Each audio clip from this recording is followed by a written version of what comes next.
bilang bahagi ng pagdiriwang ng 30th Police Community Relations Month, tampok sa serbisyo caravan ng Cebu City Police Office ang serbisyong tinabangay na nilahukan ng iba't ibang ahensya ng gobyerno at iba pang mga stakeholders na nagbigay ng mga serbisyong pangkomunidad.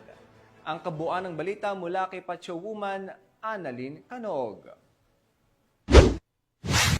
Bilang bahagi ng pagdiriwang 30th Police Community Relations Month, matagumpay ni sinagawa ng Cebu City Police Office ang serbisyong tinabangay, serbisyong karavan itong ika-29 ng Hulyo sa taong kasalukuyan sa Robinsons Galleria, Cebu. Pinangunahan ng makabuluhang aktibidad ni Police Lieutenant Colonel Maria Teresa T. Makatangay, Deputy City Director for Operations, sa ilalim ng pamumuno ni Police Colonel Enrico Evangelista Figueroa, Acting City Director, katuwang ng Cebu City Police Office. Sa nasabing aktibidad ang iba't ibang ahensya ng gobyerno at mga kasaping stakeholder mula sa komunidad. Ilan sa mga ahensyang lumakok sa karavan ay ang Pag-ibig, PhilHealth, SSS, PSA, NAPOLCOM, BIR, BGMP, Regional Internal Affairs Service 7, Philippine Coast Guard, Armed Forces of the Philippines at Legal Service Team. Nag-alok ang mga ahensyang ito ng iba't ibang serbisyo tulad ng aplikasyon at konsultasyon para sa mga benepisyo ng Pag-ibig, PhilHealth at SSS. Pagproseso ng mga dokumento mula sa PSA, pagtanggap ng aplikasyon para sa National Police Clearance, libreng legal na konsultasyon, impormasyon at serbisyo mula sa NAPOLCOM at BIR, pet wellness at libreng gupit para sa mga dumalo. Mahigit 500 mamamayan at mga mamimili sa mall na nakinabang sa iba't ibang serbisyong inalok sa caravan. Ito ay patunay ng dedikasyon ng Cebu City Police Office na gawing abot kamay ang serbisyo ng pamahalaan at isulong ang kultura ng pagtutulungan, pagkakaunawaan at pagtitiwala sa pagitan ng pulisya at ng publiko. Mula dito sa Cebu City, ako ay yung PNN correspondent,